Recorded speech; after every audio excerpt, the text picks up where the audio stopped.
va commencer avec vous, Catherine Louzier, qui êtes sophrologue. Parce que je pense justement qu'on a besoin de se relaxer un petit peu. Peut-être que vous pourriez proposer une mini-séance de sophrologie là, pour démarrer cette dernière session, qu'on puisse pouvoir se recentrer nos esprits après sur cette dernière Exactement. discussion. C'est très gentil de m'accueillir déjà. Et oui, une mini-séance, disons qu'on va plutôt respirer un petit peu calmement parce que sinon, si je fais une séance entière, ça risque de durer très longtemps et je pense qu'on sera encore là ce soir. Si des personnes ne connaissent pas la sophrologie, ça va permettre de leur faire découvrir les prémices d'une séance, puisqu'on n'ira pas vers la visualisation positive. En effet, la sophrologie, c'est des exercices de relaxation, de détente, de respiration et de visualisation positive pour retrouver un mieux-être. Aujourd'hui, je vais intervenir en ma qualité de sophrologue, de coach de vie, et également vous faire part de mon diplôme universitaire d'auditeur pour mineurs dans le cadre du harcèlement scolaire, du cyberharcèlement, et comment la sophrologie peut être aussi un outil thérapeutique pour permettre aux victimes de harcèlement de vaincre leur stress, leur anxiété, et ne pas aller jusqu'à des actes comme le suicide ou tomber dans des dépressions profondes. Essayer de voir quels sont les signaux, qu'est-ce qui peut alerter face au harcèlement. Et donc, ouais, voilà, en fait, en gros, le résumé de mon intervention. Et là, donc, je vais vous inviter à respirer quelques instants, à vous connecter à vos sens, à ce qu'on ressent ici, maintenant, et donc à vous installer confortablement sur votre chaise. Et je vais vous guider, disons, 3 petites minutes, histoire de ne pas perdre trop de temps. Et comme ça, vous aurez les prémices d'une séance de sophrologie. Donc, on s'installe tous confortablement, enfin, du moins, ce qui est le plus confortable pour chacun. Et puis, tout simplement, on va fermer les yeux et une fois qu'on aura fermé les yeux, on va tout simplement respirer profondément en comptant jusqu'à 3 à l'inspiration et en comptant jusqu'à 5 lorsque l'on souffle. On fera cet exercice à notre rythme, sans jugement, 5 fois.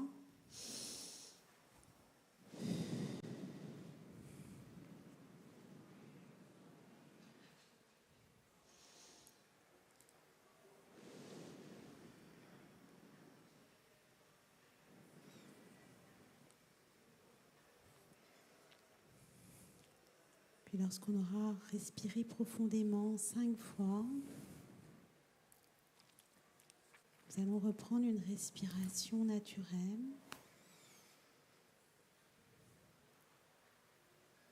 Et tout simplement nous connecter à nos ressentis, nos sensations. Peut-être nos épaules se sont abaissées.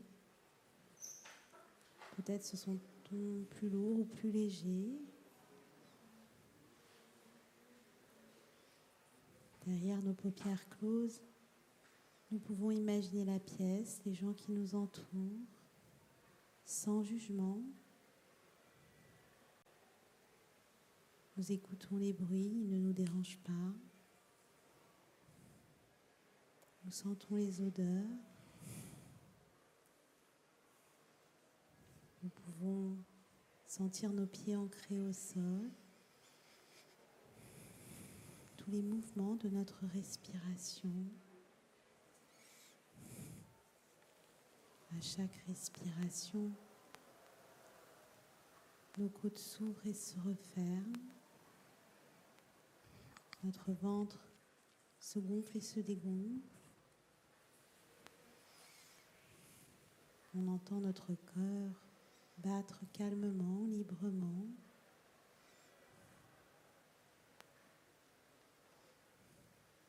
Et on prend conscience de cet apaisement, de cette détente qui s'installe en nous.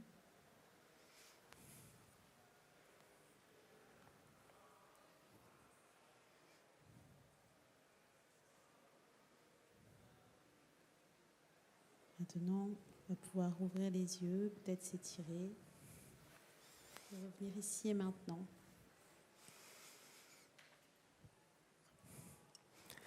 Donc là, ce sont juste les débuts d'une séance de sophrologie, donc de respiration, de détente. Il y a d'autres exercices.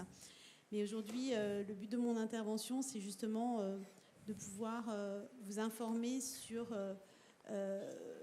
la possibilité avec la sophrologie, quand on est face à un harcèlement scolaire ou cyberharcèlement des jeunes, des élèves, de pouvoir apporter une aide à tous ces jeunes grâce à cette thérapie ou du moins à une écoute active, à une empathie face aux victimes de harcèlement. Donc on va commencer tout d'abord, je vais me présenter succinctement. Moi je suis sophrologue, donc, je suis diplômée RNCP, je suis également coach de vie pour pouvoir avoir une autre approche thérapeutique pour mes clients. Et je suis aussi titulaire d'un diplôme universitaire d'auditeur pour mineurs, car ma première carrière était judiciaire et juridique.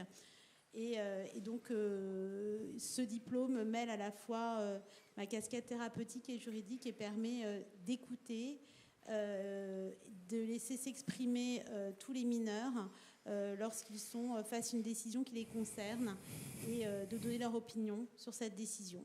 C'est un métier en devenir et moi, de mon côté, je fais partie d'une association qui s'appelle ACLIA et nous mettons en place ce métier, notamment dans le domaine scolaire.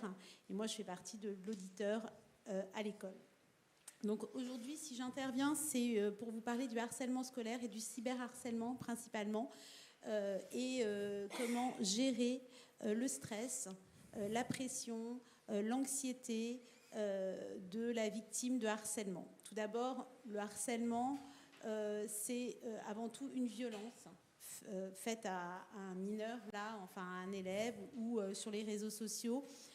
C'est aussi quelque chose qui est répétitif et qui est qui se continue sur le temps en fait, et qui en même temps isole la victime de harcèlement. Donc tous ces facteurs de harcèlement, qu'ils soient scolaires ou cyberharcèlement, donc quand on dit scolaire, c'est parce que ça se passe en milieu au lycée, à l'école, et quand on dit cyberharcèlement, c'est parce que ça se passe par la communication électronique. Et lorsque une personne est harcelée, ça a un grand impact sur sa santé mentale. Et qui dit santé mentale dit aussi santé physique. Donc nous sommes face à une dégradation de la santé mentale et de la santé physique, liée au harcèlement scolaire, mais liée au cyberharcèlement, mais liée aussi, on en le disait tout à l'heure, aux écrans qui permettent aussi pour des gens qui sont malveillants de communiquer avec violence sur les jeunes et pour certains de les rendre dépressifs, donc ce qui va aussi faire en sorte de les isoler, de les exclure de leur vie sociale, du lycée, des choses comme ça. Donc moi, en tant que sophrologue, j'interviens auprès des adolescents et auprès des enfants pour leur permettre de se reconnecter avec leurs ressentis, leurs sensations et positives, pour qu'ils justement ils reprennent contact avec leur vie quotidienne, l'améliorent et puissent s'affirmer et lutter contre leur peur, leur anxiété liée au harcèlement scolaire ou au cyberharcèlement. Donc aujourd'hui, il y a des signes de harcèlement. Il y a des choses que quand on est parent ou même quand on est enseignant, on peut retenir par rapport au harcèlement. Tout d'abord, l'enfant harcelé peut connaître des changements comportementaux ou émotionnels. Un enfant qui commence par avoir des sauts d'humeur, des colères qu'on ne connaissait pas, des cris, des pleurs, des raisonnés, des raisonnables, des émotions fortes, est peut-être le signe qu'il se passe quelque chose au sein de l'école qui est anormal. Ensuite, vous avez aussi des troubles qui peuvent apparaître, comme des troubles de l'alimentation, des troubles du sommeil, une fatigue excessive. Vous avez aussi une exclusion personnelle, c'est-à-dire qu'il fuit le côté social, qui est quand même quelque chose qui est propre à leur construction lorsqu'ils sont jeunes, que ce soit les élèves, les adolescents, les étudiants, la connexion sociale, l'interaction, les loisirs en groupe, les activités, les rencontres. C'est quand même aussi des choses qui leur sont propres, et lorsqu'ils sont harcelés, ils s'excluent de tout ça, et ça leur pose un problème de santé mentale et aussi de santé physique, évidemment. Ils vont développer l'évitement, on appelle ça, donc c'est-à-dire que pour se protéger, ils vont avoir des stratégies de survie, c'est-à-dire ils vont changer d'itinéraire pour se rendre tout simplement à l'école, au lycée. Ils vont également se couper de leurs amis, ne plus participer à des activités. Puis il y a aussi des blessures physiques. Ils se cachent de certaines ecchymoses quand ils sont attaqués violemment physiquement. Ils cachent en changeant de code vestimentaire, en portant des choses plus larges, en étant en alerte toujours. Et dans le cadre du cyberharcèlement, notamment, il y a deux positions. Il y a ceux qui, lorsqu'ils sont harcelés, sont en alerte sur leur téléphone portable en permanence, donc utilisent de manière excessive leur portable. Et à côté de ça, il y a au contraire ceux qui suppriment tous les réseaux, n'ont plus aucun contact sur les chats ou sur Snapchat ou n'importe quel réseau social. Donc lorsqu'il y a ces signaux, on est peut-être face à un harcèlement quand son enfant développe ce genre de choses. Donc comment maintenant résoudre ce problème ? En dehors de la sophrologie, il y a d'autres méthodes en effet. Il y a l'écoute active, il y a développer l'empathie aussi, c'est-à-dire essayer de se mettre à sa place, ne pas minimiser ce qu'il peut dire, prendre en compte ses émotions négatives et surtout toujours être dans un dialogue ouvert, honnête et libre de la victime de harcèlement.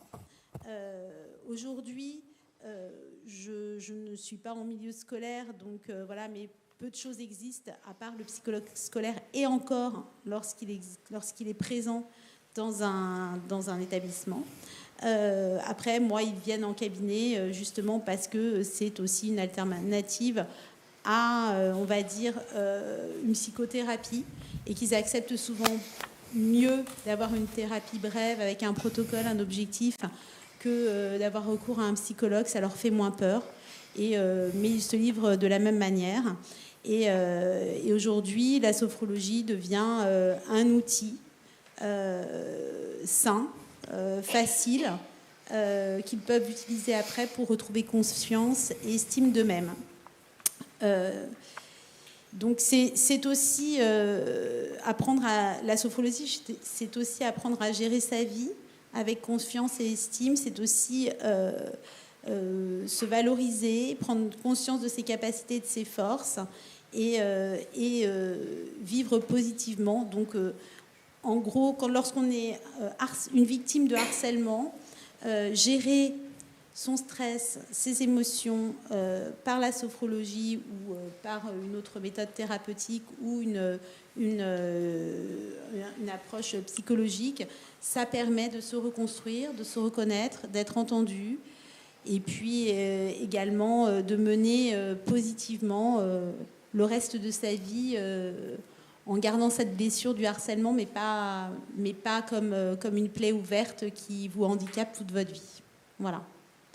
Donc j'ai essayé de faire court parce que je sais qu'on est en retard. Si vous avez des questions, vous pouvez. Merci beaucoup. On va échanger. Il y aura en effet des questions très certainement. Jérôme Adam, gérer ses émotions, faire quelque chose concrètement aussi de ses difficultés, c'est au cœur de votre documentaire, justement, où vous insistez sur ces émotions. Qu'est-ce que ça veut dire concrètement, et pourquoi est-ce un atout pour bien grandir avec cette notion de compétence psychosociale que vous allez développer ? Alors, pour répondre à toutes ces questions... Il y en a beaucoup, je l'ai mis tout d'un coup. On a prévu donc 3 heures. Alors, plus sérieusement, en fait, pour répondre à tout ça, il faut juste que je fasse une petite parenthèse sur l'origine de ce dont je vais vous parler. Donc, je suis entrepreneur, j'ai créé plusieurs entreprises, et en novembre dernier, j'ai lancé une fondation qui s'appelle Tout pour être heureux, une fondation justement qui a pour objectif de développer les compétences psychosociales. Et je vais y revenir. Mais pour arriver à ça, en fait, c'est un cheminement assez long. Et tout part d'une histoire familiale. J'ai eu un frère addict aux stupéfiants et à l'alcool. Et j'ai été très frappé par le regard qui était porté sur son addiction, sur ses difficultés, avec tous les clichés dont on entend souvent parler, comme la délinquance, des bons à rien, les images d'Épinal avec ce quartier du 19e arrondissement de Paris et la colline de Crac, les quartiers nord de Marseille. Donc toutes ces images m'ont beaucoup marqué parce qu'elles ne correspondaient absolument pas à mon frère et à ce qu'il vivait.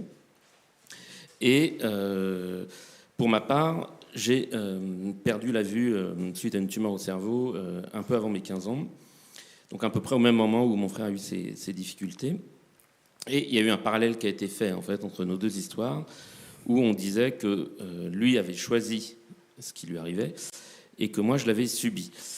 Et ce parallèle subi-choisi, avec ma mère, on a toujours été convaincus que c'était pas aussi simple que ça et que l'addiction était une véritable maladie et qu'il y avait quelque chose derrière. On savait pas forcément quoi, mais on mettait... et quand on parlait de mon frère, on disait voilà, c'est quelqu'un qui est malade. Donc j'ai eu envie de faire quelque chose de toute cette histoire. Et parmi mes entreprises, j'ai créé une entreprise de production de cinéma et audiovisuel en 2010. Et en 2012-2014, j'ai coécrit un scénario qui racontait l'histoire de mon frère et la mienne. Et j'ai écrit ce scénario avec un scénariste américain. J'ai proposé ce scénario à des boîtes de production françaises, à des diffuseurs télé, à des distributeurs de cinéma, à beaucoup de monde. Et ici, à des éditeurs proches d'ici, puisqu'on est dans le quartier de Saint-Germain. Et beaucoup d'entre eux m'ont dit l'histoire d'un aveugle et d'un toxico, ça fait trop. Ça fait trop, ça veut dire quoi ça fait trop, je ne sais pas, je n'ai pas vraiment la réponse à ça, mais je pense que c'est comme toujours, et j'étais ravi tout à l'heure d'entendre autant de discours prompts à favoriser la liberté individuelle, l'initiative collective, et un peu se détacher de tout ce carcan administratif ou des décideurs qui décident sans être sur le terrain. Comme disait Giscard dans les années 70, en fait, il faut arrêter d'emmerder les Français. Et donc, je suis allé proposer ce film et on m'a fait ce retour. Et donc, je ne me suis pas arrêté là, j'ai décidé de rebondir et j'ai voulu m'intéresser à l'entourage, en fait, à l'entourage des personnes addictes, en me disant que, voilà, on parle souvent des personnes addictes avec les mêmes clichés, mais on ne s'intéresse pas non plus à l'entourage. Donc, je suis revenu vers des diffuseurs, vers des producteurs, et je leur ai dit, voilà, on va faire un film plutôt sur l'entourage, et s'intéresser notamment aux sœurs et aux frères, parce que c'est un public qu'on n'entend pas souvent. Et les fratries, ça peut être des confidents privilégiés, ça peut être des personnes qui sont devenues elles-mêmes parents. Et donc, comment elles gèrent cette histoire familiale avec leurs enfants? Est-ce qu'elles en parlent? Est-ce qu'elles en ont tiré des conseils? Donc, j'ai proposé cet angle documentaire.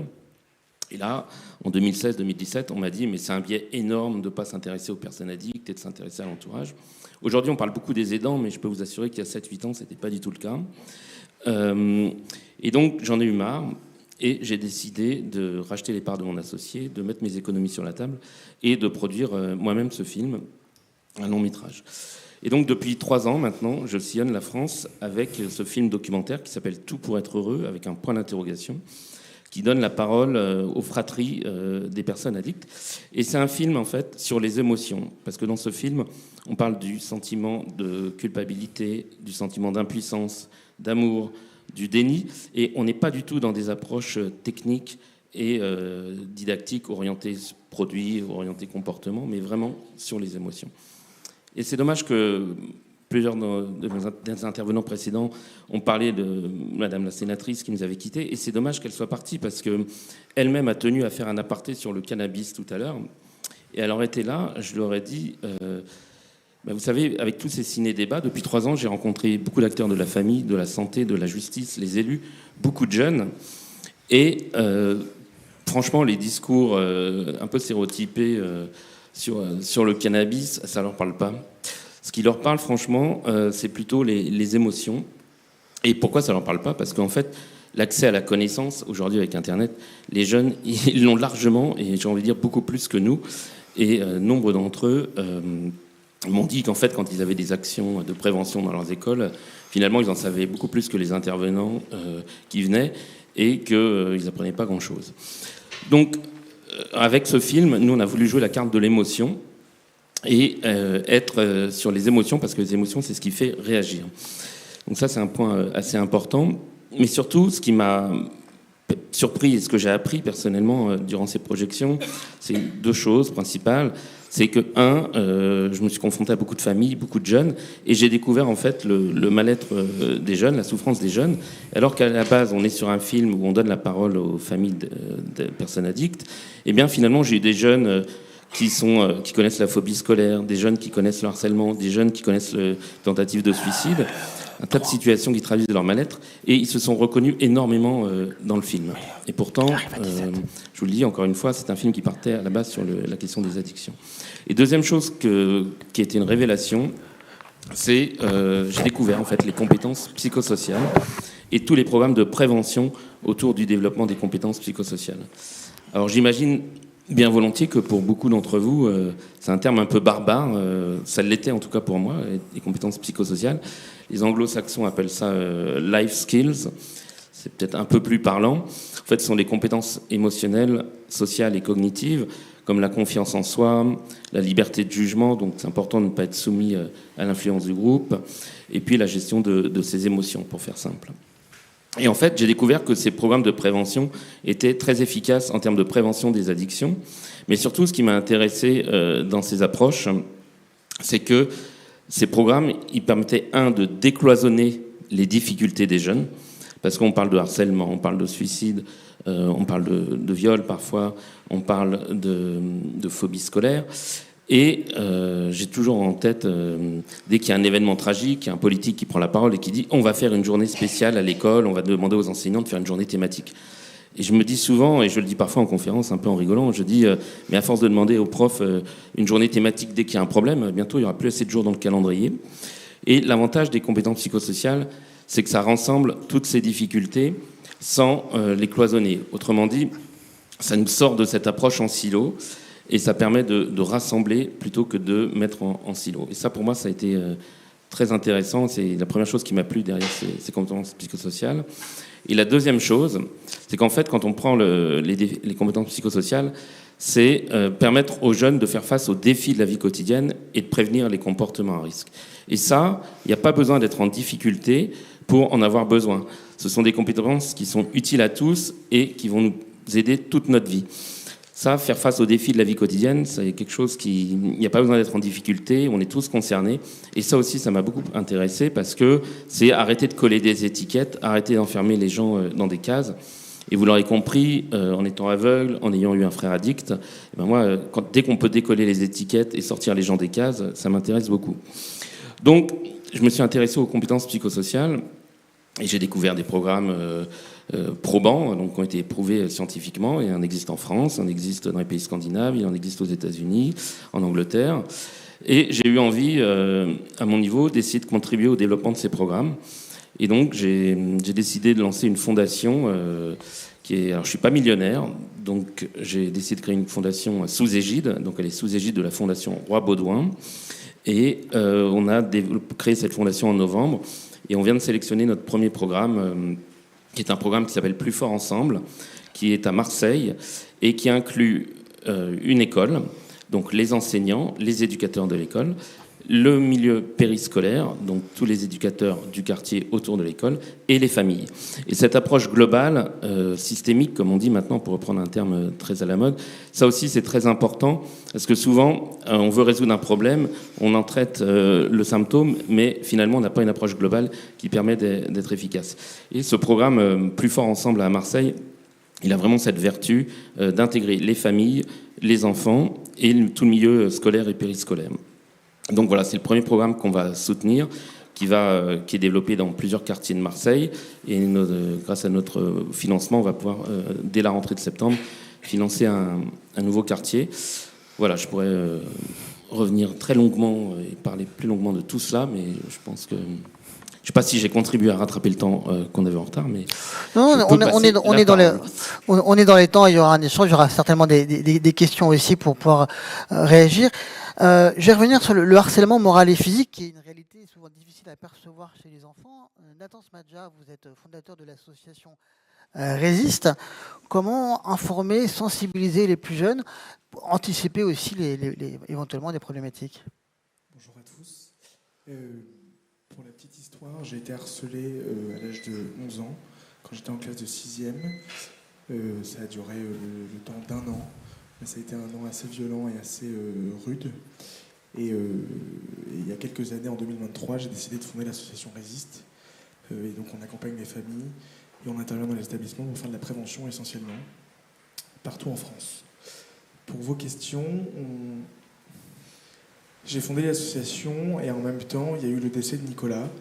Et donc on s'est très vite retrouvé dans un engrenage médiatique et on a très vite eu affaire aux institutions, et notamment au ministère de l'Éducation nationale qui, à la suite de l'affaire Nicolas, a décidé de faire un programme contre le harcèlement sous l'égide de Gabriel Attal, auquel on a participé. Mais je me suis aussi rendu compte à quel point on était bloqué par 20 000 problèmes et 20 000... comment dire ? Bon, on avait... Entre l'administration et le politique qui a peur de se faire censurer, on ne peut pas faire grand-chose. C'est joliment dit. Donc, on s'est retrouvé avec des mesures qui peuvent s'apparenter à des mesurettes, sans jamais régler le problème, parce que depuis Nicolas, il y a eu d'autres enfants qui ont mis fin à leur jour, et il y a toujours 1 million d'enfants qui sont victimes de harcèlement chaque année. On s'est posé les questions. Moi, très vite, j'ai voulu imposer la thématique de l'enfant harceleur, parce qu'on parle beaucoup des victimes, mais très peu de pourquoi est-ce qu'un enfant harcèle. Et que 1 million d'enfants qui sont harcelés, ça veut dire qu'il y a 2, 3, 4 millions d'enfants qui sont auteurs de harcèlement, parce qu'on rappelle que le harcèlement, c'est un effet de masse, généralement, avec un groupe.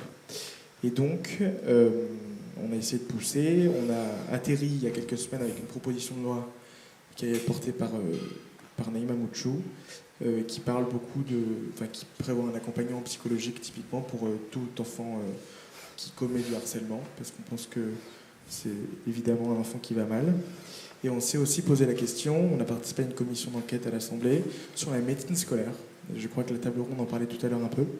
Je suis arrivé un peu en retard. Et on s'est rendu compte que la médecine scolaire, c'était vraiment le trou dans la raquette de tout le système éducatif français, et qu'en matière de harcèlement, le répressif, c'était pas mal. J'aime bien, mais ça suffit pas, et surtout, on peut pas dire aux enfants que le harcèlement, c'est mal, si on ne fait rien pour les accompagner et pour éviter le harcèlement. Et donc, on a réfléchi longtemps, et aujourd'hui, on constate que, typiquement, j'ai ressorti les chiffres, parce que je ne suis pas un expert, mais enfin, j'ai ressorti les chiffres. Aujourd'hui, il y a à peu près 1 médecin scolaire pour 13 000 enfants, et la recommandation, c'est 1 médecin scolaire pour 5 000 enfants.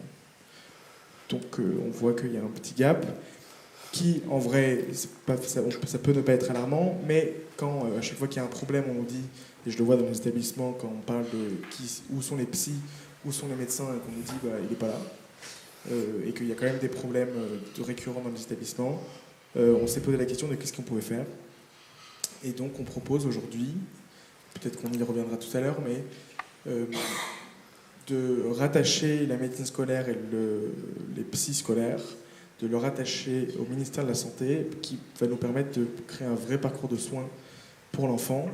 Ça va peut-être nous permettre de réduire les fractures sociales qu'il peut y avoir entre les territoires, par exemple typiquement entre quelqu'un qui habite à Paris et quelqu'un qui habite à la campagne. Peut-être qu'il n'y a pas de médecin traitant, peut-être parce que... Donc voilà. Peut-être qu'il y a une statistique qui, moi, m'a un peu choqué en continuant mes recherches, c'est qu'aujourd'hui, à l'âge de 6 ans, un enfant doit absolument, est censé, c'est obligatoire, voir un médecin. Et aujourd'hui, il n'y a que 20% des enfants qui y ont accès à ce rendez-vous avec le médecin pour faire un check-up général, qui me paraît assez, c'est complètement illégal, mais en même temps, on fait avec les moyens qu'on a. Donc voilà, on s'est penché, mais on y reviendra tout à l'heure, mais sur toute une réforme massive concernant la médecine scolaire, parce que c'est pas qu'une question d'attractivité, c'est pas qu'une question de on met un médecin là et l'emploi du temps il tourne. Je crois que la question du harcèlement est très importante. Elle est 10 fois plus importante si on la traite avec un enjeu de santé publique majeur, parce qu'on l'a vu avec le Covid. Il y a des problèmes, il y a des troubles la santé mentale est un vrai sujet chez les jeunes de plus en plus tôt. Et donc voilà, on travaille dessus avec plusieurs experts et on essaie d'atterrir sur un truc parfait, clé en main, pour que personne n'ait peur de se faire censurer et qu'on puisse avancer et plaire à tout le monde, parce que l'objectif c'est pas de faire ça contre les médecins scolaires et les psychologues qui existent déjà, c'est de les accompagner, de faire en sorte que tout ce système aille mieux pour les enfants en priorité. Voilà. Ce que vous dites rebondit sur ce qui a été dit un peu tout à l'heure, sur une nécessité de revoir un peu les prises en charge globales, les parcours dans le côté interministériel ou le côté du changement de ministère. On en a parlé à la session un peu précédente entre ceux qui étaient reconnus professionnels de santé et ceux qui ne l'étaient pas, qui dépendaient du ministère de la Santé ou pas. Il y a un peu la même dynamique derrière ce que vous dites. Typiquement, aujourd'hui, en matière de harcèlement, le harcèlement, c'est très interministériel. On pourrait croire que c'est juste éducation nationale, c'est très interministériel. Quand on parle de harcèlement, c'est pas que le ministère de l'Éducation. Quand on a les programmes, quand on fait des programmes, etc., il y a toujours le volet numérique, c'est à Bercy. Donc le ministère de l'Éducation va nous renvoyer à Bercy. Quand on parle de justice, de parquet, etc., on va nous renvoyer vers le ministère de la Justice. On n'a personne aujourd'hui qui coordonne, par le biais d'une délégation ministérielle par exemple, qui coordonne toutes les politiques publiques en matière de harcèlement, avec un vrai suivi de A à Z de ce qui marche, ce qui ne fonctionne pas, parce qu'on a eu un programme qui a été construit il y a 2 ans, et des mesures parfois qui arrivent. Aujourd'hui, par exemple, sur les cours d'empathie, je ne sais pas vous dire où on en est dans la formation des professeurs, qu'est-ce qu'il en est, est-ce qu'il y a un taux de réussite qui fonctionne, parce que typiquement, on l'a annoncé en septembre, eh bien, les professeurs se sont formés en même temps qu'ils ont formé les enfants. Un élève étudiant en L2 ne plaide pas devant les tribunaux, donc je trouve ça parfois un peu cocasse, mais en même temps on fait comme on peut. Et donc voilà, meilleure coordination à l'échelle nationale, mais aussi le volet santé publique est important, et donc on y travaille. Donc, voilà. Clémentine Deneuil, vous êtes professeure de biotechnologie et formatrice en santé relationnelle et sexuelle. On parle là de harcèlement, et de harcèlement notamment en ligne. Ça implique d'en savoir plus aussi sur les lieux de rencontre aussi entre les jeunes. Alors, vous avez peut-être aussi une réaction. Je crois que vous aviez une réaction. Ouais, je vous sentais. Bien sûr, l'éducation nationale, il y a plein de choses à dire. Mais il y a quelques trucs qui marchent, donc quand même, on va les signaler. Stop Discript, qui marche, qui fonctionne. Donc n'importe quel parent peut appeler donc, sur le numéro pour le harcèlement. Et dans les 24 heures, il y a quelqu'un qui les rappelle. Et il y a un vrai truc qui est engagé, qui marche. Moi, j'ai eu beaucoup d'élèves qui l'ont fait. Oui. Non, ah oui, justement, quand on parle d'informer les enfants et les parents, quand je me balade un peu partout en France, je tiens à faire des conférences avec les parents, parce que je trouve que c'est les grands oubliés du harcèlement. Très peu de gens sont au courant de manière globale de ce qui existe à côté de chez eux, des dispositifs qui fonctionnent au sein de l'établissement. Le 30-18, je suis jamais aussi content que quand j'arrive dans une classe que personne ne connaît et qu'au bout de 2 heures, tout le monde a envie de l'appeler, on ne sait pas pourquoi, mais il est content de l'avoir.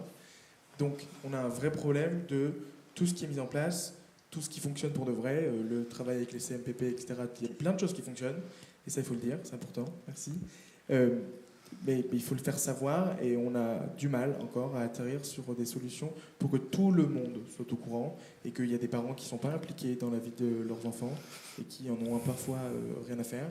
Et il n'y a toujours pas de livret de manière très concrète, de livret qui permet à un parent de savoir le harcèlement, c'est ça, 30-18, c'est dispo, il y a un programme phare qui existe avec des référents, etc.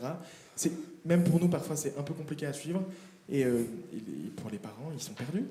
Et je vais même, là, je vais te tutoyer, désolé, ça va sortir tout seul. Là, tu parles de médecins scolaires, mais moi, j'ai même parlé des profs. Moi, j'ai eu, je sais pas, c'est mon concours, j'ai eu une visite médicale. Ça fait 20 ans que je suis prof, j'ai eu une visite médicale. C'est-à-dire que toute notre vie, après, on va bien, toute notre vie, on est relax. Et des profs, des fois, qui sont pas bien, et ben, ils sont incapables de détecter un gamin qui va pas bien. Et je pense que ça va aussi dans ce sens-là.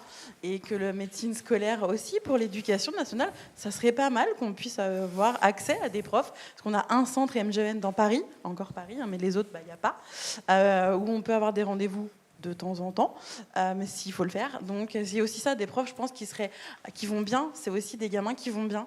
Et je pense que c'est important de pouvoir après déceler des gamins qui sont harcelés. Donc voilà. Bon, je vais continuer quand même sur notre thème qui était donc les réseaux sociaux. Je vais faire un petit spoil sur la série Adolescence, que je pense qu'on a quand même, on l'a vu pas mal passer sur les réseaux. Ceux qui veulent pas entendre le spoil, bouchez-vous les oreilles. Hein donc sur la prévention autour des réseaux sociaux par rapport aux jeunes, je me suis amusée à faire à 8 classes à moi sur un nuage de mots. Bon, j'avais préparé un PowerPoint, donc on m'a dit non, donc je n'ai pas fait le PowerPoint. Des nuages de mots sur les lieux où ils rencontrent aujourd'hui des nouvelles personnes. Tout à l'heure, on avait notre collègue qui parlait de Discord. Et sur les sites de réseaux sociaux, des jeux vidéo, ils se rencontrent. Aujourd'hui, c'est sur Snapchat, parce ils ont la gentille idée de faire des snaps géolocalisés, avec des ajouts rapides avec des inconnus, où ils utilisent des beaux filtres pour changer la voix et changer les visages. Donc, ils n'ont aucune idée de qui est derrière leur écran. Ils sont sur Instagram et sur TikTok, c'est leurs 3 lieux favoris pour faire des nouvelles rencontres. Donc des fois, en tant que parents, on ne pense pas à bloquer ces réseaux sociaux parce qu'ils y ont accès, parce que c'est des ados. Donc c'est vraiment un gros problème parce qu'aujourd'hui, on ne sait pas qui est derrière un écran. Et en tant que parent, on se dit, comme dans le feuilleton, il est dans sa chambre, tout va bien, il est en sécurité. Et on se rend compte que nos petits emojis veulent dire d'autres choses que nous ne savons pas. Donc, on découvre la gentillesse sur les réseaux sociaux d'harceleurs qui vont mettre des petits emojis qui vont dire certaines choses et que nous, les vieux, on ne sait pas ce que ça veut dire. J'ai la chance d'être en contact avec beaucoup de jeunes, donc ils me disent ce que ça veut dire. Mais aujourd'hui, vraiment faire la prévention sur les réseaux sociaux, c'est vraiment faire la prévention sur éduquer les jeunes. Donc moi, c'est vraiment là-dessus que je me base. Ça fait 20 ans que je suis prof, je vous l'ai dit. Ça fait maintenant 5 ans, moi, je fais de l'éducation, donc tout ce qui est autour de la vie affective, relationnelle et sexuelle. Je suis aussi sexologue spécialisée de l'adolescence. Je fais vraiment plein de choses. Je fais de la formation pour adultes et j'essaie de former au max les vieux sur comment les jeunes parlent. Parce que des fois, on bloque un peu sur des choses et on ne se rend pas compte de ce qu'ils vivent. Et j'essaye vraiment de dire aux jeunes, faites attention, on ne va pas faire un rendez-vous la nuit. Non, je lui dis, tu n'es pas une chauve-souris, ma chérie, tu ne le rencontres pas à 23h sur un parking, je vote contre. Ah oui, mais je le connais, c'est le cousin de machin que j'ai rencontré la soirée de machin. Non, je lui dis ça, c'est interdit. On y va à 2 avec une autre copine. On donne toutes les infos qu'on a sur la personne. Oui, mais je vais chez lui directement. Non, pareil. Donc toute cette prévention qu'on peut faire, nous, adultes, auprès des jeunes, moi, je sais que je le fais tout le temps auprès de mes ados, c'est pas les miens, mais vous avez compris, de mes classes et de mes élèves. Mais c'est vrai que tous les ateliers que je vais faire, les fameux ateliers EVARS, que vous avez dû entendre parler, EVAR, ou le S quand on passe au collège et au lycée, on sépare. On fait ça, on fait la prévention autour du numérique, l'utilisation du numérique. Donc bien sûr, comme on disait, on revient dessus là sur les tablettes, on revient sur pas mal d'utilisations, mais on leur explique en fait qu'est-ce qui se passe derrière et on fait des petits jeux de rôle où on leur montre ce qu'il peut y avoir et malheureusement on leur montre aussi des vrais faits divers. On leur montre ce qui s'est passé avec la jeune fille là, de 14 ans qui est montée de Lyon sur Paris et qui a fait une semaine dans un appartement avec un proxète. On leur montre qu'elle avait 14 ans, qu'elle a accepté un billet de train et qu'elle l'a dit à personne. Donc toutes ces choses-là, on essaye d'un peu de les confronter à la réalité, en fait. Moi, voilà, quand je fais de la prévention autour des IST, je leur montre toutes les photos des maladies les plus cracras. Je leur dis, si vous voyez des trucs comme ça, il ne faut pas y aller. Exprès, parce que faut un peu ils voient tellement pire aujourd'hui sur les réseaux sociaux. Ils sont déjà à fond sur tous les sites porno. On le sait, aujourd'hui, un enfant sur 2, avant 10 ans, a été exposé à du porno. Donc, les jeunes voient des choses nettement pires que nous, on peut leur montrer. Mais mon objectif, c'est un peu de les choquer en disant faites attention, s'il y a ci, il ne faut pas faire, s'il y a ça. Donc voilà, moi, c'est vraiment là-dessus que je travaille avec eux, sur la prévention autour des réseaux sociaux, sur les risques qu'ils peuvent avoir. Je suis plus dans cette démarche-là et ça marche. Et c'est vrai que très souvent, le dimanche, je suis partie de ces profs qu'on aime bien. Voilà, je ne vais pas mentir, on va essayer de rester humble, mais c'est vrai, où on m'appelle des fois le dimanche, où est-ce que je peux avoir ma pilule, où est-ce que je peux avoir ceci. Ah, mais je vous ai écouté, je ne suis pas allée. C'est bien, voilà.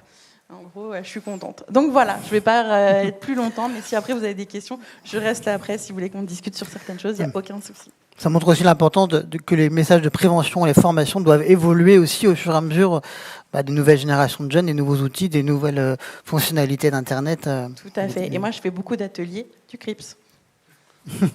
Belle transition, magnifique transition avec le CRIPS.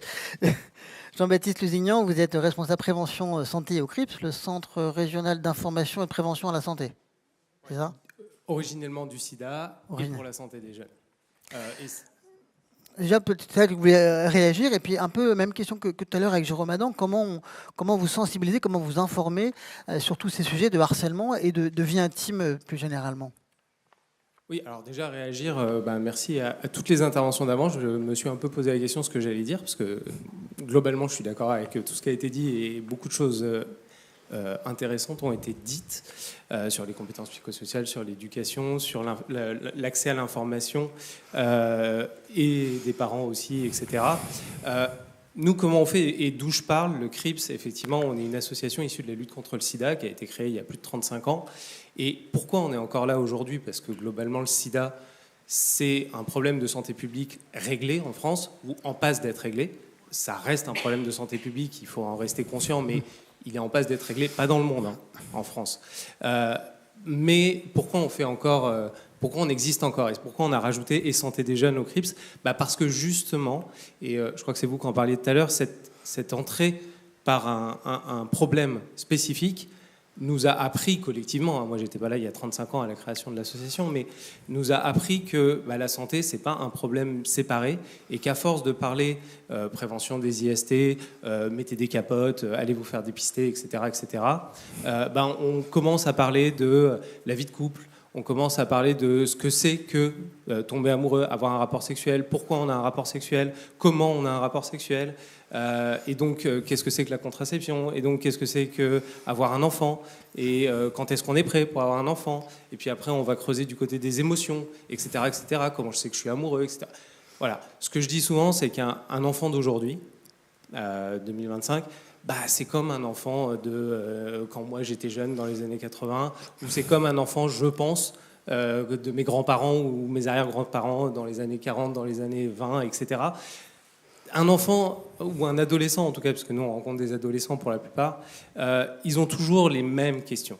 Par contre, il y a des choses qui ont changé, et ça a été très bien dit dans la table ronde d'avant, ça a été très bien dit ici aussi, c'est l'accès à l'information, la rapidité des choses auxquelles ils ont accès, notamment avec Internet, je dévoile aucun secret. Et globalement, ce qui a changé dans notre approche, c'est qu'on est passé de apporter de l'information, le sida existe, c'est un virus, il se transmet sexuellement, protégez-vous, la meilleure façon de se protéger c'est le préservatif, voilà, prenez des préservatifs, posez-moi des questions si vous en avez. Voilà, on passe de l'information, on fait découvrir. Et on peut continuer à le faire sur la contraception, on peut le faire sur les émotions, on peut le faire sur le harcèlement, on peut le faire sur plein de choses. Mais en vrai, ils ont déjà toutes ces informations, ou ils ont accès à ces informations. Ils ont des parents qui ont ces informations, ils ont des amis, ils ont Internet, ils ont les réseaux sociaux, etc. Ce qu'on peut les aider à faire maintenant, et ce qu'on fait nous la plupart du temps quand on intervient, c'est qu'on les aide à trier. On les aide à trier, et comment on les aide à trier? En leur permettant de parler de leur représentation, de ce que l'on a dit, de ce qu'on leur a dit, de ce qu'ils savent, ce qu'ils ignorent, ce qu'ils pensent, ce qui est vrai ou ce qui n'est pas vrai. Alors parfois, on appelle ça lutter contre les fake news. Parfois, on appelle ça, vous en avez parlé tout à l'heure, des cours d'empathie. Parfois, on appelle ça de plein de façons différentes. En fait, on éduque aux compétences psychosociales, comme ça a été dit juste avant, aux compétences de vie, c'est-à-dire à l'esprit critique, à la communication interpersonnelle, à la créativité, à la résolution de problèmes. Voilà, c'est à ça qu'on éduque. Et ça passe par de l'accès à l'information, mais ça passe surtout par du temps d'écoute, du débat. C'est pas évident. Et c'est ça surtout notre métier. Et c'est pour ça qu'on crée des jeux, parce que c'est plus agréable en passant par le jeu, des supports. On utilise des supports qui connaissent, qui voient. La série Adolescence, très très récente, peut très bien fonctionner pour ça. Tout dépend comment on l'utilise. Mais elle peut hyper bien fonctionner pour ça. Alors ça reste un contexte pas français, mais bon, c'est anglais, c'est proche. Et du coup, on peut parler de ça, justement. On peut parler des différences, de leur vécu, etc., etc. Et ça, je pense que c'est le plus important. Moi, je dis souvent, c'est pour ça qu'on existe encore, parce que déjà, les générations se renouvellent tout le temps. Donc, il y a du boulot. Et puis, il y a du boulot parce que les sujets de santé, il y en a certains qui sont réglés Alors, encore une fois, prenez des guillemets sur ce que je dis, que ce soit sur le VIH-Sida, sur la contraception. Bon, l'IVG vient d'entrer dans la Constitution, pardon. Donc, je ne dis pas que c'est réglé, l'accès à l'IVG, mais on n'est pas comme dans les années 60 non plus. Donc, il y a des sujets qui sont réglés ou en passe d'être réglés, etc. Et puis, derrière, on soulève. Et qu'est-ce qu'on voit derrière ? Des choses qui ont été dites avant, c'est-à-dire des jeunes qui vont mal, parce qu'en fait, tout ça, c'est que des symptômes. Ça a été dit tout à l'heure sur l'addiction, c'est qu'un symptôme. Ça peut être dit sur plein d'autres choses. Une jeune fille qui va demander une IVG, c'est une information qui n'est pas passée avant, ou c'est une écoute qui n'a pas été recueillie, ou un appel à l'aide, ou une demande d'information, ou une interdiction parentale pas comprise. C'est ce genre de choses. Donc, derrière, ce qu'on soulève, c'est tout ça. Donc, moi, j'aime bien apporter les bonnes nouvelles. Il y en a une très bonne qui concerne l'éducation nationale. C'est qu'il y a un programme qui existe. Alors, il y a 25 ans, presque 25 ans, il y avait une loi pour avoir 3 séances d'éducation à la vie affective et sexuelle par classe d'âge pour chaque élève. Alors, je dis jamais qu'elle n'est pas appliquée. Je dis qu'elle est mal appliquée. C'est-à-dire qu'il y en a clairement pas assez. Souvent, on confie ça soit à l'infirmière scolaire, soit qui s'en sort plutôt pas trop mal. C'est nos meilleurs alliés, les infirmières scolaires. Il en manque plein, comme les médecins scolaires, il en manque énormément. Mais c'est quand même nos meilleurs alliés. Ou les profs de SVT qui se dépatouillent comme ils peuvent avec le rapport sexuel. Voilà comment on fait des enfants. Et puis bon, vous savez déjà, vous êtes en 3e, allez, on passe à autre chose. Bon, mais c'est normal. Ils n'ont pas été éduqués à la gestion émotionnelle, formés, pas éduqués, pardon, à la gestion émotionnelle, etc. Mais depuis fin d'année dernière, on va dire cette année, parce que c'est tout récent, on a désormais un programme éducation à la vie affective et relationnelle et sexuelle pour ces collèges et lycées. Primaire, on a mis relationnel pour vexer personne et tout. En vrai, c'est... Et primaire et mater, oui, pardon. Oui. Élémentaire, et, oui, maternelle. Par exemple. Ouais. Et c'est une très bonne chose. Alors, ça ne va pas tout régler, un programme.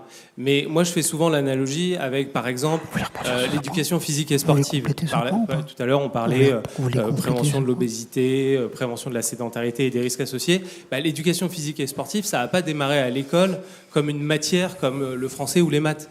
Ça a démarré par, tiens, il faudrait peut-être faire des choses, etc. Et aujourd'hui, mais longtemps après, vous avez des professeurs de PS qui sont des professeurs à part entière et qui sont d'ailleurs nos meilleurs alliés quand on parle de santé, à part les profs de SVT.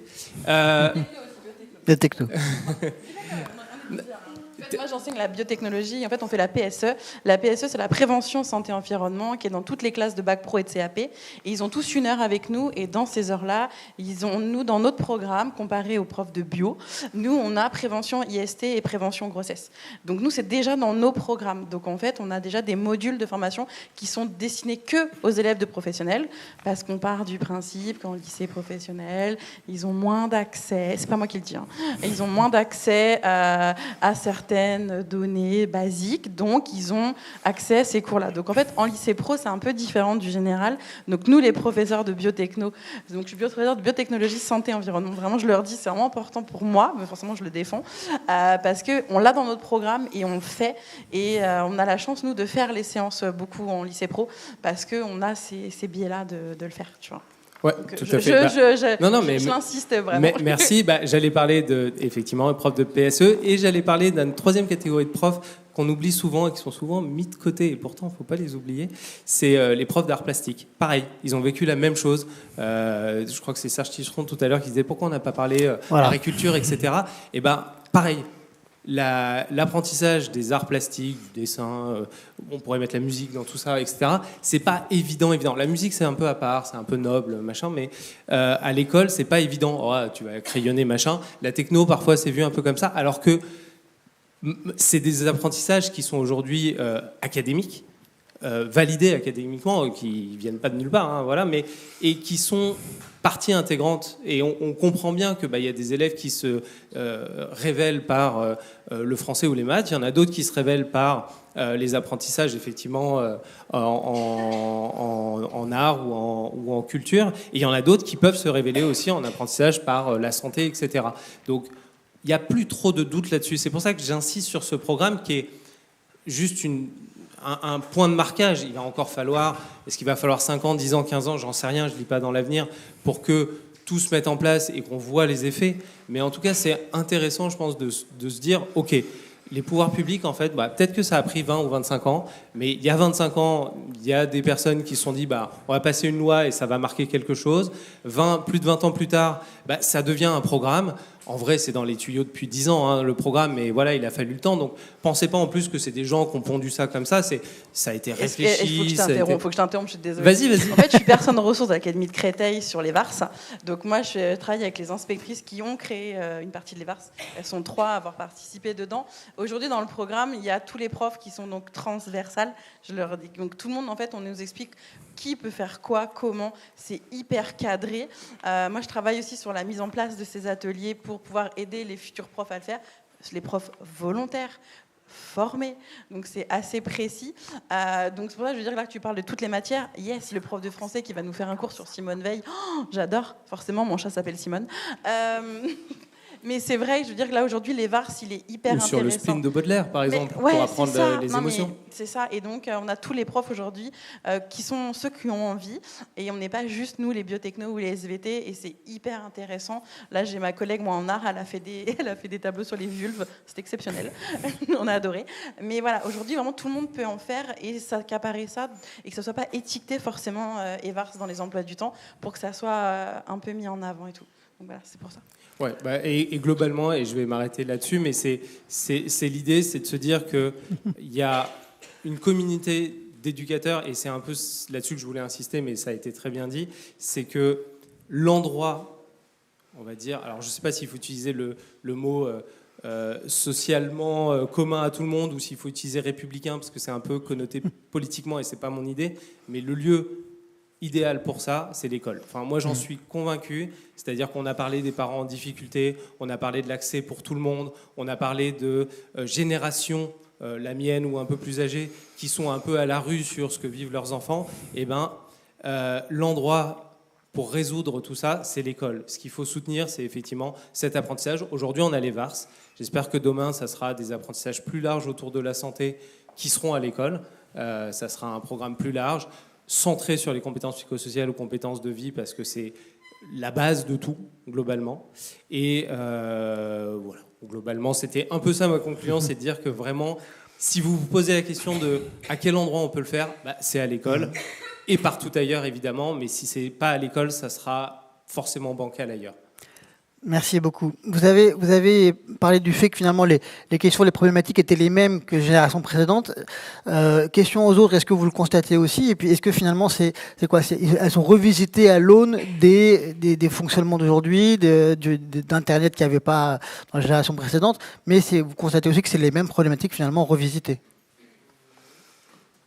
Moi je reçois des mails de personnes qui ont 60 ans, 70 ans, et qui me disent qu'il y a 60 ans, elles ont vécu du harcèlement et qu'elles elles ont encore les traumatismes d'il y a 60 ans et qu'elles ne sont toujours pas relevées.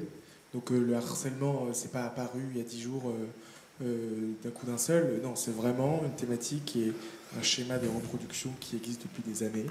Et ça s'est accéléré avec les réseaux sociaux, je pense, parce qu'avec le harcèlement, maintenant il n'y a jamais de frontières et jamais de barrières. Mais le harcèlement scolaire a toujours existé. Mais depuis, je ne m'avance pas trop en disant plus de 60 ans. Merci. Moi, je vais juste rajouter un petit mot sur les nouvelles problématiques. C'est sûr que les réseaux sociaux ont développé plein de nouvelles problématiques, plein de nouveaux cyberharcèlements. Mais moi, je suis confrontée, malheureusement, je suis toujours en santé sexuelle. Moi, l'OMS, il y a santé mentale, physique et sexuelle. Pour moi, je vous le dis, c'est ma définition qu'on m'a apprise. Moi, je vois beaucoup de problématiques sur la santé sexuelle, c'est-à-dire qu'aujourd'hui, c'est des jeunes qui ont des multiples partenaires à 16 ans.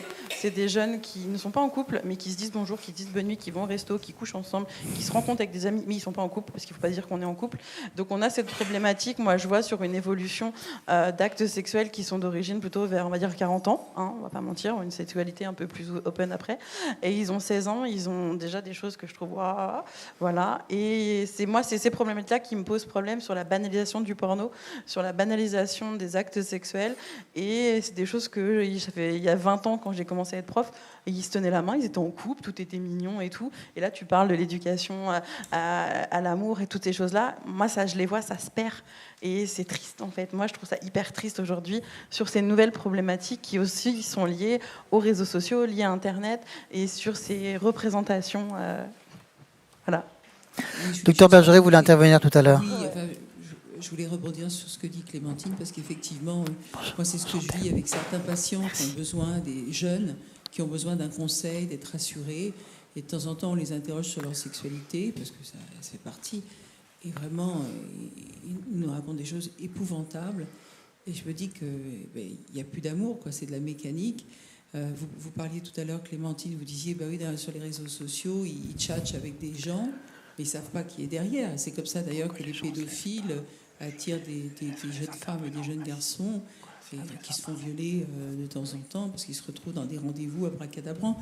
Donc c'est vrai que il faut oser dans l'école, et l'école est certainement l'endroit le plus commun, et donc il faut le sanctuariser et donner cette possibilité aux enfants, aux adolescents d'être formés, parce qu'il y a trop d'enfants et d'adolescents qui sont molestés, violés physiquement, psychologiquement, qui ont des mœurs.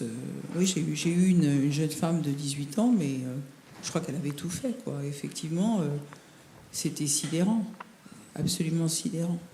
Et ça, c'est pas forcément lié au milieu social. Hein.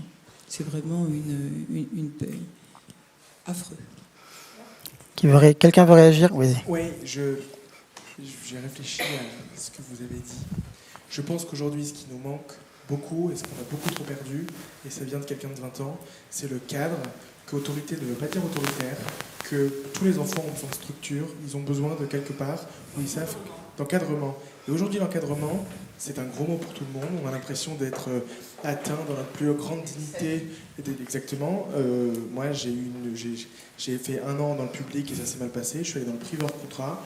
Ma prof de maths, elle me donnait des coups de... Enfin, elle me jetait la craie sur... Bon, c'était pas... Je dis pas qu'il faut en arriver là. Je dis juste que je suis pas mort, que ça m'a appris plein de trucs, pas de me faire violenter, mais d'avoir un vrai cadre strict, etc. Et que j'ai été extrêmement libre sur 20 000 trucs autres, mais que sur l'école, sur l'apprentissage, sur les compétences psychosociales, etc., moi, le prof me disait quelque chose, je l'écoutais, je le vivais comme si c'était Dieu, et le reste, je faisais ce que je voulais. Mais autorité ne veut pas dire autoritaire. Et ça, moi, j'ai du mal à le faire comprendre aux jeunes de partout. Mais le cadre, c'est peut-être ce qui va nous sauver, et que ce soit encadré par des jeunes, enfin, par des profs jeunes, etc., c'est peut-être le plus beau cadeau qu'on a. Mais donc, ça aussi, ça se perd, et il faudrait qu'on remette un peu l'accent dessus. L'autorité de l'État, de tout. Il faut laisser un peu d'originalité aux professeurs. Ah oui, mais évidemment. Finalement, c'est tout le contendant. C'est peut-être parce qu'elle se disait, Nathan, tu peux mieux faire. Je pense à elle tous les jours. Et en examen, je pense à elle, elle est sacrée. Alors, Catherine Louzier, une réaction, et puis après, il y aura une deuxième question ici. Je voulais juste réagir un instant sur ce que vous disiez. En effet, moi, quand je reçois mes clients, souvent dans mon cabinet, ceux qui n'ont pas de limites, ils sont dans une situation d'insécurité. Et en fait, c'est ce qui leur manque, c'est ces limites qui fait en sorte qu'ils se sentent sécures chez eux, à l'école, à l'extérieur. Et souvent, ce défaut de limite engendre justement des harceleurs, des personnes harcelées. Et fixer les limites, ça devient extrêmement important. Et notamment, les réseaux sociaux, c'est ce qui manque aussi, c'est qu'il n'y a pas de limite. Et ils vont très très loin à cause de ça, et ça laisse beaucoup de traces. Voilà. Juste, je termine. Quelqu'un qui harcèle, c'est justement parce qu'on lui a jamais dit non, ou ça on ne peut pas faire, qu'il le fait et qu'il ne comprend pas pourquoi ce qu'il fait est mauvais. Et donc aujourd'hui on en arrive à parler de cours d'empathie, etc. Enfin moi, quand on a parlé d'empathie, je me suis dit, mais on en est là. On en est à apprendre à des enfants à juste respecter l'autre. Enfin, moi, j'étais même pas né qu'on m'avait dit qu'il fallait respecter l'autre. Et donc aujourd'hui, le fait qu'on doive apprendre ça, alors c'est essentiel, et c'est tellement triste d'en arriver là. Et c'est peut-être symptomatique, mais ça, j'ai d'autres théories dessus, mais voilà, il y a quelqu'un qui harcèle, c'est parce qu'on lui a jamais dit non, on n'a jamais appris à respecter les règles. Et quand on joue à un jeu de société, si tout le monde a les mêmes règles du jeu, généralement, soit on est mauvais perdant, mais même si on est mauvais perdant, à la fin, ça se passe bien et on est content. Bon, l'école, et la vie, plus largement, c'est un peu ça. Et le documentaire de Jérôme est exceptionnel, d'ailleurs. Donc, il y avait une question là à gauche. Alors c'est plus une réaction, je suis Violaine Mangin, je suis secrétaire générale du SNIC FSU, donc la représentante des infirmières de l'éducation nationale. Je vous remercie de dire qu'on est les premières alliées parce qu'effectivement, on en parle ce matin de la santé des enfants, on est au cœur de ça. On parle de médecine scolaire, mais la médecine scolaire, c'est que les médecins. L'éducation nationale, c'est la santé scolaire, enfin la santé à l'école même. Et les infirmières, elles ont un vrai rôle, elles font l'éducation à la sexualité depuis les années 80. Elles n'ont pas attendu un programme ni la loi de 2000 pour en faire. Elles font 40% des 15% qui sont faits, et on n'est pas assez nombreuses. On fait de l'éducation à la sexualité, on fait sur le harcèlement, on accueille, on écoute, on oriente et on accompagne les jeunes. Mais on n'est pas assez nombreuses, voilà, c'est un peu un cri, on n'est pas assez nombreuses, on n'est pas assez formées. Aujourd'hui, il y a la loi infirmière qui passe au Sénat, qui est en discussion, c'est un enjeu énorme pour justement pouvoir reconnaître la spécialité, renforcer ça. Et il faut, je réagis un peu à la médecine scolaire pour aller au ministère de la Santé, nous, il faut qu'on soit à l'éducation nationale parce que c'est là que ça se joue. Et la santé à l'école, c'est primordial pour les accompagner, les former, les orienter en fonction de leurs besoins. Je ne dis pas que vous n'êtes en aucun cas rattaché à l'éducation nationale. Je dis juste qu'aujourd'hui, dans les parcours de soins et de tout ce qui peut être entrepris, il y a des freins et que peut-être que le fait, je ne dis pas que vous sortiez de l'école, etc., et vous êtes au même endroit. Je dis juste qu'avec le coup de force en termes de santé publique, etc., du ministère de la Santé, peut-être que potentiellement, ça va permettre de vous sentir beaucoup plus à l'aise, d'avoir beaucoup plus de... alors, on n'est pas d'accord, mais beaucoup plus de latitude en termes d'accès aux soins de manière plus globale pour les enfants. Je vais réagir, Mathilde Barrette du SNICS aussi. Très rapidement, s'il vous plaît. Rapidement. Alors en fait, ce qu'il faut savoir, c'est que les infirmières à l'éducation nationale, elles participent à la santé publique, mais elles ne font pas de la santé publique, ce qui est différent. C'est le problème. On arrive, non, justement, c'est pas le problème. C'est qu'on est là justement pour prévenir, pour éviter que les enfants, les jeunes, soient malades. C'est justement avant qu'ils développent des symptômes, qu'ils développent, justement, quand tu parlais de harcèlement, je me permets de te tutoyer. L'habitude de travailler avec les jeunes. Et bien, quand un élève vient nous voir, en général, on arrive à avoir dépisté le harcèlement très très précocement, avant justement qu'il ne puisse plus venir à l'école, qu'il soit complètement en décrochage scolaire. Et justement, on peut éviter ce genre de choses. Si on est rattaché au ministère de la Santé, ce qui risque de se passer, c'est qu'on va être alerté une fois que c'est trop tard, que les symptômes sont beaucoup plus importants. Et là, les troubles liés au harcèlement sont médicalisés et on arrive dans une étape ultérieure. Et moi, je pense que si on fait les deux, vous pouvez faire exactement ce que vous faites, mais avec... mais on sera peut-être pas d'accord, mais sur le fond, je suis sûr qu'on est d'accord. C'est la santé des enfants, et je dis juste que, j'en suis persuadé, mais peut-être que j'ai tort, j'ai sûrement tort d'ailleurs. Je dis juste que moi, en 6e, l'infirmière scolaire, quand j'étais harcelé, au bout du 10e coup de poing, elle en était à me dire qu'est-ce que j'ai encore fait pour me faire frapper. Et je ne dis pas que c'est ça se dit Lacan, non pas du tout, une défaillance de formation. Je dis juste qu'aujourd'hui, et c'est très peu audible pour la population, aujourd'hui c'est impossible de concevoir, et chez les gens, et j'en parle tous les jours, qu'une infirmière scolaire, elle soit là que pour faire de la prévention. Et évidemment, c'est le rôle prioritaire, mais c'est pas... J'entends l'argument de si on est allé au ministère de la Santé, du coup, ce sera plus a posteriori qu'avant. Et ça, je le conçois totalement. Je dis juste qu'il y a un juste milieu à trouver entre les deux et qu'aujourd'hui, on n'y est absolument pas.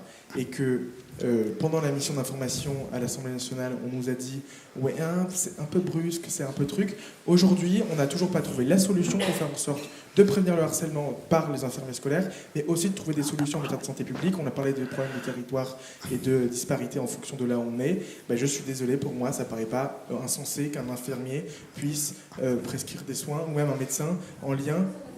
Ouais, mais sauf qu'aujourd'hui, quand j'en parle à la DGESCO par exemple, etc., parfois c'était un peu compliqué. Et je dis pas du tout la pierre sur tout le monde. Je dis juste que peut-être c'est peut-être une des solutions, sans qu'on enlève tout ce que vous avez le droit de faire aujourd'hui avec l'éducation et la prévention. Mais il faut oser. Merci. Non. Alors, Jean-Baptiste, puis Clémentine, une dernière réaction, ça sera les mots de conclusion de cette session pour qu'on puisse après conclure avec Sarah et Léry. C'est très court et j'aime bien synthétiser, mais globalement, ça a été, ce que je voulais dire, ça a été très bien dit par Madame infirmière scolaire, c'est que globalement, je vous donne juste un chiffre global, enfin une estimation globale, mais 95% des jeunes vont bien. Et à peu près 5%, un peu plus, un peu moins, vont pas bien. Et en fait, nous, ce qu'on fait, que ce soit les infirmières scolaires, les professeurs en EVARS, nous ou d'autres, on fait de la promotion de la santé et de l'éducation. Donc pour les 95% qui vont bien avant que ça aille mal, et c'est exactement ce que vous avez dit. Et après, il y a ceux pour qui soit c'est trop tard, soit il y a eu des loupés, etc. Et là, c'est d'autres dispositifs. Ça peut être du soin, de la prise en charge, etc. Et il ne faut pas opposer les deux. Ça a été dit un peu avant, et je ne dis pas que vous le faites, c'est plus une considération générale. Il ne faut pas opposer les deux. C'est souvent fait au détriment de la prévention, malheureusement. C'est beaucoup le soin et la prise en charge, très peu la prévention. 5% vont mal, 95% vont bien. Donc prenons du temps pour éduquer les enfants, leur donner les clés, éduquer aux compétences. Ils iront bien, ils continueront à aller bien. Et peut-être que le 5% va réduire. Et après, continuons à investir aussi sur les dispositifs de prise en charge, d'alerte, d'écoute, la formation, etc. etc. Ouais, juste... ce chiffre, c'est à la louche, ça sort de quelque part? Alors, ça sort pas de ma tête. Non, mais justement pour avoir la source, l'idée. Je ne me souviens plus d'où il vient, mais c'est dans les études en santé publique. Voilà. Un jour, il y a un inspecteur, après j'arrête, je peux pas être. Et un jour, il y a un inspecteur de l'éducation nationale qui m'a dit, mot pour mot, déjà je me suis engueulé parce que j'ai dit qu'il y avait des problèmes à l'éducation nationale. Il m'a dit, vous représentez les 10% des cas où ça se passe mal. Et sauf que dans les 10%, c'est Nicolas, c'est l'INSEE, c'est Marion, et donc on ne peut pas se satisfaire de 10% qui paraissent rien. Bien sûr. Et donc, voilà, mais on est d'accord sur tout. C'est pour ces 5 ou ces 10% qu'il faut agir. Les 10 les plus importants. Clémentine, un mot rapide. Je vais dire un petit truc. Moi, je vis dans l'utopie et je rêve que j'ai encore 20 ans devant moi avant d'être à la retraite, j'ai le temps. Je rêve, moi, d'être conseillère en prévention en santé sexuelle dans les lycées, qu'on crée un nouveau poste qui n'existe pas entre les infirmières, entre les assistantes sociales, qu'on puisse avoir des gens qui soient formés en santé sexuelle et accueillir les gamins qui se posent des questions et qu'il n'y ait pas, moi, que mes élèves à la fin de mes cours qui restent, en fait. Je rêve que des choses existent et qu'on crée des choses. Et je suis en lien avec l'infirmière... l'inspectrice des infirmières de l'Académie de Créteil pour essayer de voir des choses qu'on peut essayer de faire et tout. Oui, on essaye de faire des choses pour essayer, on essaye. Mais moi, je vis dans l'utopie, j'ai plein de rêves. Merci beaucoup. C'est sur ce rêve qu'on va terminer cette session. Restez assis comme ça, on va directement demander à Sarah et Léry de venir avec nous, au commissaire à l'enfance et ancienne ministre de l'Enfance, Jeunesse et Famille et ministre de la Biodiversité pour conclure cette session. Je vous en prie, notamment sur votre mission en cours. Merci beaucoup. En fait, c'est super délicat de mener cet exercice quand on n'a pas pu passer une partie de l'après-midi, voire la journée avec vous. Donc, ça peut paraître très décorrélé et malheureusement, je n'ai entendu que la fin des questions de l'atelier. Mais ce qui est certain, c'est que je peux revenir sur un bout de mon parcours et, dans le fond, d'une certaine manière, pourquoi on a pensé ce projet, pourquoi on a pensé le Haut-Commissariat à l'enfance. D'abord parce qu'il y a de l'espoir. On va remettre les choses quand même au cas. Parce qu'aujourd'hui, notre organisation n'est pas pensée. Je ne suis pas super à l'aise là, entre le poteau... Alors prenez un micro et venez au milieu, aucun problème. C'est très... Voilà. Je vous en prie, comme ça vous êtes avec les autres acteurs. Je me sens mieux. Et en plus, du coup, ça me permet de poser mes notes, parce que j'en ai pas tellement besoin, dans le fond, pour partager le moment qu'on est en train de vivre et finalement, peut-être la suite de vos propos, qui ne peuvent pas être une conclusion, mais qui sont plutôt une réflexion. Moi, j'ai commencé mon engagement d'abord dans le monde associatif. Et c'était plutôt dans le monde éducation, accompagnement à l'éducation, accompagnement de la culture. C'était plutôt ça, moi, mon parcours. Et puis, j'ai eu un parcours plutôt d'élu. J'étais en charge de la jeunesse à l'Assemblée nationale. Je suis devenue ministre, j'avais 28 ans, de la jeunesse. J'ai plutôt porté la continuité éducative, le périscolaire, la place du sport. C'est ça, moi, mes ressorts profonds. Et donc, j'ai passé plus de 4 ans à l'éducation nationale, mais avec une réalité d'élu local. Donc comment on conjugue, comment on fait. Et j'ai vu à quel point il y avait des disparités de solutions, de propositions, d'innovations. Alors j'ai vécu un moment comme une utopie, quand c'était les CNR régionaux et territoriaux au sein de l'Éduc, on a vu des choses se faire, mais on a du mal à partir de ces expériences et de voir comment on peut parfois les généraliser, les rendre possibles ou les sortir du temps de l'expérimentation. Et puis j'ai été aussi confrontée à une autre réalité, celle de la pluridisciplinarité. Un enfant, c'est l'enfant de quelqu'un. Donc il y a des parents. Comment tu accompagnes les parents? Il appartient à une fratrie. Donc, comment tu fais? Comment tu accompagnes les interactions? C'est aussi un copain. Il vit dans un territoire. Donc il y a des questions de sociologie urbaine. Enfin, il vient d'un territoire rural, il vient d'un territoire ultramarin, il vient d'un territoire quartier prioritaire. Enfin, il vit quelque part. C'est pas anodin. C'est aussi parfois un patient. Quand on est dans un parcours, pour le coup, de soins. Mais c'est aussi, en réalité, le patient de la santé scolaire au sens large, mais aussi du pédiatre, des professionnels de santé qui l'accompagnent. Et je vais aller encore un peu plus loin, c'est aussi un citoyen en herbe.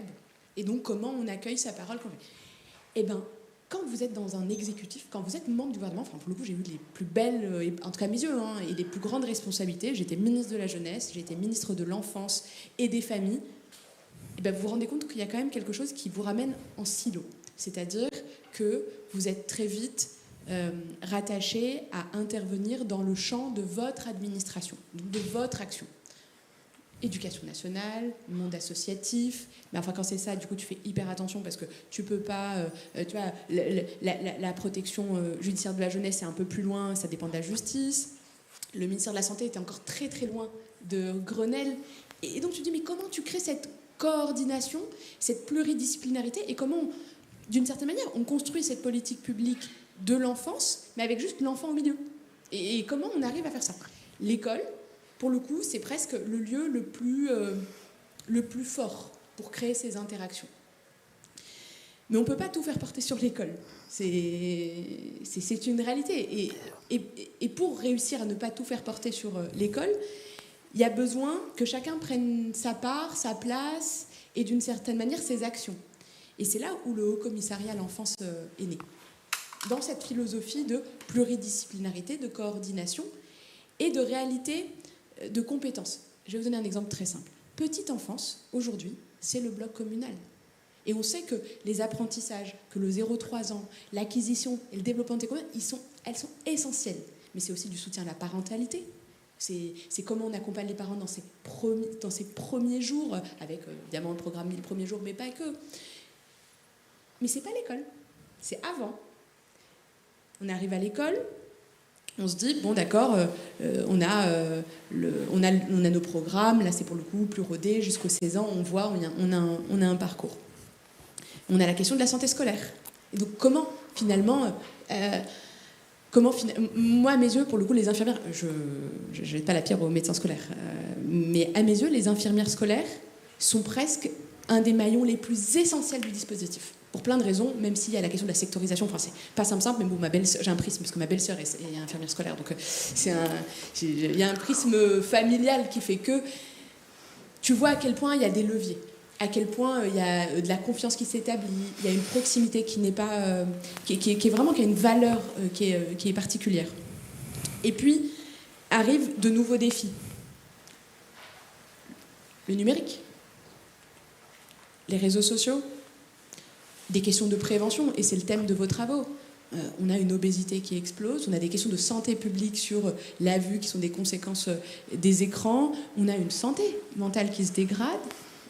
Comment tu apportes un certain nombre de réponses? Comment tu mets en place une politique de prévention, mais qui, à mes yeux, commence par le soutien à la parentalité, jusqu'à les politiques de prévention et d'information qu'on a directement auprès des jeunes eux-mêmes? Et comment tu adresses ces différents âges? Eh bien, on a essayé. On a essayé d'abord d'avoir un ministère qui était rattaché à plusieurs ministres. D'abord, on a fait un ministère classique comme on fait d'habitude, c'est-à-dire un ministère, un rattachement, éducation nationale. Ensuite, on a vu la limite. Donc, comment tu vas plus loin? On a élargi et on a fait un ministère, et j'en étais la ministre, avec un rattachement à la justice, un rattachement, pour le coup, aux ministères sociaux, donc avec santé, et à l'éducation nationale. Et on se dit, d'accord, mais est-ce que ça marche bien? Et tu te retrouves qu'à nouveau, chacun est dans son silo. Et donc ce Haut Commissariat à l'enfance, sa vocation, c'est d'embarquer les collectivités territoriales, chacune dans sa politique de prévention, sa politique petite enfance, sa politique protection de l'enfance, donc aide sociale à l'enfance pour les départements, de mobiliser d'une certaine manière les acteurs qui sont en dehors quand même des exercices, je veux dire, État, de mobiliser et d'accompagner le monde associatifs et fondatifs, qui sont des acteurs du quotidien, de réussir à mobiliser et à soutenir les actions, par exemple, de la CAF via les CNAF, via du coup la politique familiale au sens le plus large, et d'être aux côtés des professionnels de la santé, donc, mais vraiment tout le spectre. Ça va des médecins, des pédiatres, en passant par des spécialités ou des spécificités comme la médecine légale, quand on parle par exemple d'enfants qui sont en danger en installant des UAPED, mais sans être rattaché à finalement une seule et unique administration. Donc tu n'as plus de prisme, tu n'as plus un seul levier, mais ma mission, c'est au quotidien de coordonner et de faire que la parole de l'enfant et sa place soient au cœur du projet. Et donc je suis un peu, même beaucoup, un peu le poil à gratter. Mais vraiment, quand on fait des réunions interministérielles, moi mon enjeu c'est, oui mais enfin comment on le pense? C'est pas que l'élève, c'est pas que le patient. Et ça, c'est une des missions. Alors, il y a 3 grands axes d'action. Je ne serai pas plus longue, mais les 3 axes d'action, on les a résumés en 3 verbes. C'est protéger aujourd'hui. Protéger, parce qu'aujourd'hui, on a des conséquences du harcèlement, du cyberharcèlement, de violence. C'est le 119, c'est les politiques de protection. Et ça, c'est immédiat. Il y a la prévention, protéger aujourd'hui, prévenir demain. Et là, c'est toutes les politiques de prévention, de lutte contre l'obésité, d'alimentation, de soutien à la parentalité. C'est vraiment la prévention. Et puis enfin, accompagner, toujours, c'est le mot qui l'accompagne. Accompagner, pourquoi? C'est accompagner les parents, mais c'est aussi accompagner les professionnels. Et donc, dans cet exercice de coordination et finalement de connexion de mondes qui parfois ne font pas ensemble, ou en tout cas ont des difficultés à interagir. Et je vais donner un exemple très simple. Aujourd'hui, c'est encore difficile pour une association, par exemple sportive, parfois d'intégrer un établissement scolaire pour faire la même activité. Ça a l'air d'être du bon sens quand même. Hein. On a des infrastructures, mais pour le coup, ça se fait pas si simplement. Ça va dépendre de parfois la territorialité, de la connaissance du tissu associatif. Enfin, c'est un exemple. Mais dans le fond, qu'on soit en périscolaire ou qu'on soit en scolaire, on peut penser la simplification de ces dispositifs. Voilà, moi, mon obsession, c'est qu'on remette des politiques publiques à hauteur d'enfants en réussissant, j'allais dire finalement, ce n'est pas si simple. Ce n'est pas si simple, sinon je pense qu'il y en a d'autres qui auraient essayé bien avant, de tirer l'expérience que j'ai pu avoir 5 ans en tant que ministre, mais en tant que responsable associatif par ailleurs, pour aujourd'hui, en tout cas, sur un temps long, puisque c'est la particularité du Haut Commissariat, c'est que nous ne sommes pas liés du coup par les instabilités que nous connaissons en ce moment, c'était aussi ça la promesse, et de aller au moins, puisque le Haut Commissaire est nommé par le Président de la République, donc il est dénommé par le Président de la République, au moins jusqu'en 27, puisque c'est la date que nous connaissons dans notre vie démocratique, pour faire avancer les sujets des enfants partout. Merci beaucoup, Madame la Haut Commissaire. Haute Commissaire. Du coup, j'ai une demande. Allez-y. Parce que moi, ma mission ne fonctionne que si je mobilise. Et donc, j'ai besoin, pour le coup, j'ai besoin de remonter d'exemples, d'expériences, d'expertise qui remontent des territoires et des choses qui ont été faites. Je ne suis pas un TikTok. Je ne vais pas animer des prospectives. Non, mais ça sera fait parce qu'un des enjeux de la journée, voilà. À participer en tout cas, cette aventure, si elle fonctionne, elle fera en tout cas avancer la cause des enfants partout et peut-être, j'espère, pour longtemps. Ça sera fait de 2 façons. D'abord, bien sûr, les actes de la journée seront transmis à tous les élus, les responsables, les acteurs qui veulent agir et agir de concert, parce que je pense qu'un des maîtres mots de la journée, c'est justement décloisonner, coordonner, travailler ensemble. Je pense que c'est assez ressenti dans toutes les discussions depuis ce matin. Et la deuxième façon, c'est peut-être que les uns et les autres prennent contact avec vous. Et vous allez peut-être être assaillis, sauf si vous devez partir vous aussi très rapidement. Voilà, d'audition à l'Assemblée nationale. Donc, en tout cas, les discussions pourront continuer certainement d'une autre façon. Merci beaucoup à tous pour avoir participé à cette grande journée. Et donc, la prochaine étape, c'est de faire ces actes pour pouvoir faire que tout cela soit concret et qu'on puisse faire de la santé des enfants la priorité numéro un des politiques publiques. Et je remercie à nouveau tous les partenaires sans qui la journée n'aurait pas été possible. Un grand merci à tous et bonne fin de journée. Merci Madame la Ministre.